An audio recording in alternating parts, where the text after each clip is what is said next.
2018 Dodge Durango RT with a 3.6 automatic. It's got a trans fluid leak on the trans pan, and it was also wet when I first checked it out at the trans cooler line, just right above the shifter cable, which would be right here, right there. There's the line, and it goes into a fitting with a little plastic cover on it, and it's an aluminum piece with an E-clip in it. So I'm gonna take my shifter cable off, the trans linkage, remove this bolt and another bolt on top right there, 213s.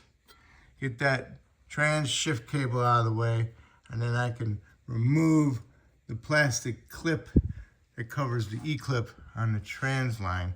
And then I'm gonna remove that E-clip, and then I'm gonna pop that trans line out. And I'm gonna let that drain. And then also while it's draining, I'm gonna remove the plug in the bottom of the trans pan, and it's a hex, okay? So I'm gonna remove that linkage first. Flat blade screwdriver, twist it, remove the 213s. Flat blade screwdriver not doing too good. Your door panel tool gets up underneath there, hopefully equally, and then just kind of like work its way around underneath it and pull it off. Okay, we're good because it goes right underneath that linkage tab there. Now I give me a 13 wrench, remove that one, and I get my little electric ratchet up to the other 13. Okay, shifter's up out of the way. I had to push it up and over the drive shaft for the front. See, there's the whole line assembly. This piece here wiggles back and forth. The one on above it doesn't wiggle. This one wiggles. And hopefully I can undo the clip, get the E-clip out of there, pull it out, and then I can replace that fitting. Also, all right, get your door panel tool again, go up underneath the plastic and remove it. Okay, and push it as far as over the line as possible, just to get it out of your way. Now underneath there's an E-clip, there's a special tool, or you can just use a pick. I always like using a pick. Special tools in those E-clip tool kits comes with 3 different tools. I'll show you. This style, it opens up, goes around the line, push it in there in the notches of the E-clip, and then you get it in there and then you turn it. And what it does is it goes underneath it and it opens it up, and then you can pull the line off. I'll try it. All right, I got the tool on the line. Got it inside there. I just gotta figure out how I can turn it with the drive shaft in my way.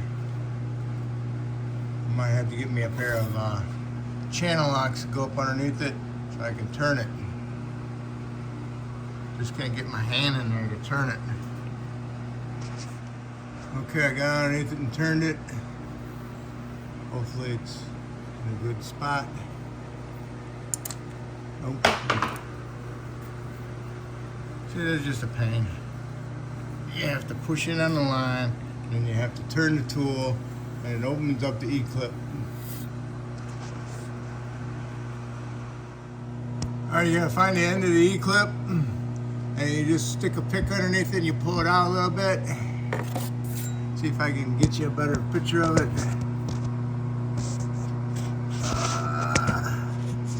No, ain't gonna go. I don't know if you're seeing it or not. Bad shot. Alright, but it's underneath it. And you just gotta pull it down equally from the other side of it and try not to lose it. But there are in the E-clip repair kit section. Best off, just go ahead and grab it with a pair of needle nose. Wiggle it out of there.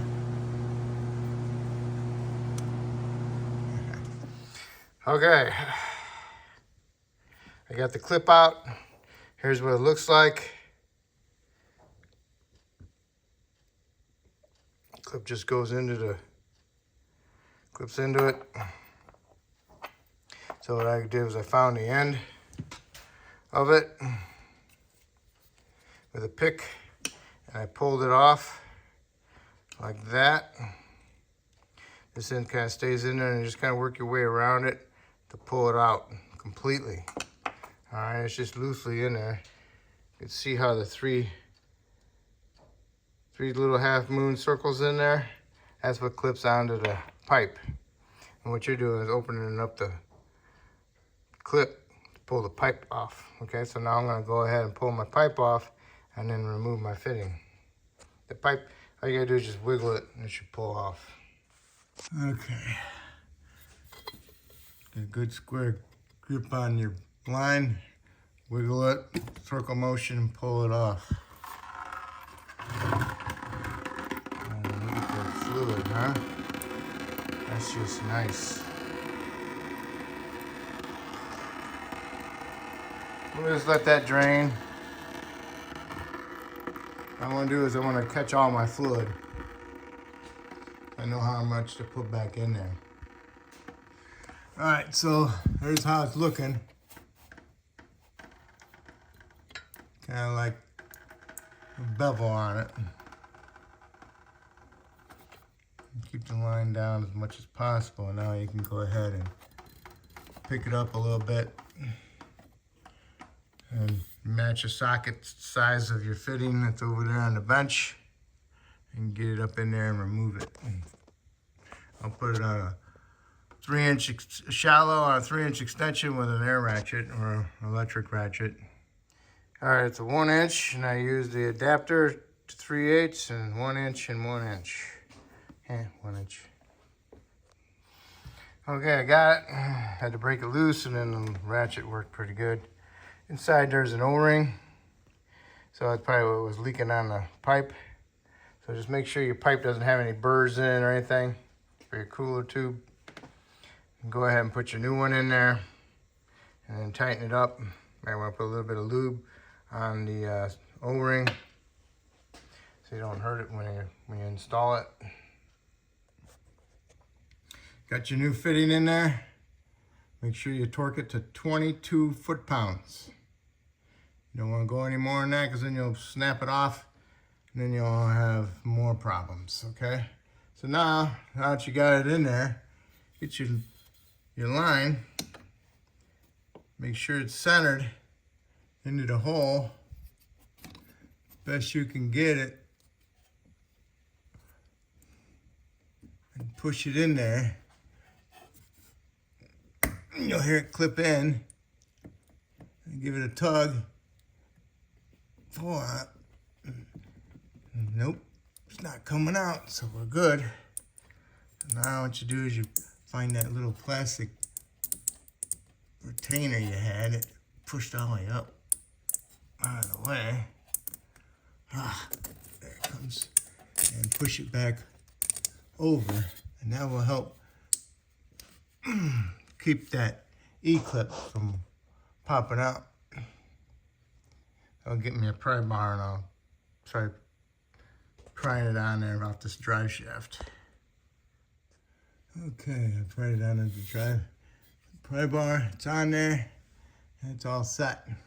Now what you want to do is go ahead and clean it off and go ahead and double check your fluid. Hardly any fluid come out. I don't even think it's even necessary, but you should check it. It's got to be running and warm. We got to put our linkage back. But there's a plug right here on the side. When it's operating temperature, it should be just dribbling out, okay? When it's hot operating temperature. And when you add some, you got to push it through that hole with an ejector of some sort. Got my shifter bolts back in. Get them tight. Make sure you get them threaded in with your fingers. Get your shifter linkage on your little tab. And you want to get it centered over it. There it is, it's centered over it. And then you can go ahead and push it back on evenly. Got my door panel tool. Pushed it back on. The door panel tool allows it to go past it a little bit because it's open in the middle. It's on there. Just go ahead and give it a quick tug. See if it pops off. Stays on there. It's good. Now you can go ahead and clean it off. And like I said, it's got to be hot and running. Remove your plug on the side and see how the fluid comes out. Coming out in a little steady stream, it's good. No fluid coming out, gotta add some, okay? And that will be how you replace the lower fitting. The upper fitting is a little bit more advanced because it's a solid line all the way over to the cooler over here, and you might have to bend the line to get it out and it won't ever seal again. So you might have to remove the cooler, the drive shaft, pop it all off at the same time off the side of the trans, just for that particular one, just because it's a solid line, there's no flex in it. So hopefully if you got one leaking, it's the bottom one. All right, hopefully I helped you out with this video, and good luck. And this is your fitting part number from Dodge, Jeep.